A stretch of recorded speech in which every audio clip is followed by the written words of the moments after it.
একটু ঠান্ডা মাথায় ভেবে দেখলে দেখবেন আপনি যাকে হিংসা করেন, আপনি যাকে দেখতে পারেন না, আপনি যার প্রতি ক্ষোভ রাখেন, যার প্রতি রাগ রাখেন, তার কিন্তু কোনো লস হচ্ছে না। লসগুলো আপনারই হচ্ছে। আপনার সময় নষ্ট, আপনার টেনশন, আপনার মন খারাপ, আপনার মেজাজ খারাপ, তার কথা চিন্তা করে লসটা আপনার হচ্ছে। হিংসা এমন একটি ক্ষতিকারক জিনিস যেটা নেক আমলগুলাকে গুণে পোকার মতো আস্তে আস্তে ক্যান্সারের মতো খেয়ে ফেলে।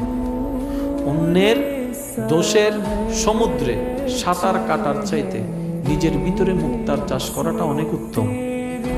অন্তত নিজের ভুলগুলাকে শুধরানো যায়। যাকে আপনি সহ্য করতে পারবেন না, যাকে আপনি দেখতে পারবেন না, তার নাম, তার বিষয়, তার চেহারা যখনই আপনার সামনে আসুন, আপনি শুধু এতটুকু বলবেন, আলহামদুলিল্লাহ, আল্লাহ তার আরো বড় করুক। শুধু এতটুকু বলবেন, আর কিছু না। তার ব্যাপারে কোনো কথা আসছে যাকে আপনি সহ্য করতে পারেন না, আপনার কানে আসছে, আপনি শুধু এতটুকু বলবেন মুস্কি হেসে, আলহামদুলিল্লাহ, আল্লাহ তার আরো বড় করুক। তো অশান্তির কারণ কি? হিংসা। হিংসাটা ঢুকাই দিল কে? শয়তান। আপনি প্রশংসা শুনে বললেন কার প্রশংসা? আল্লাহর, যেটা শয়তানের পছন্দ হয় নাই। একদিন, 2 দিন, 1 সপ্তাহ, 1 মাস যখন আপনি বারবার এরকম করতেই থাকবেন, যতই আপনার দুশমনের প্রশংসা আসবে, আপনি হাসি মুখে বলবেন আলহামদুলিল্লাহ, আলহামদুলিল্লাহ, আল্লাহ তারা আরো বড় করুক, আল্লাহ তারা ভালো লাগুক। দেখবেন যে শয়তান আর পাত্তা পাবে না, চান্স পাবে না।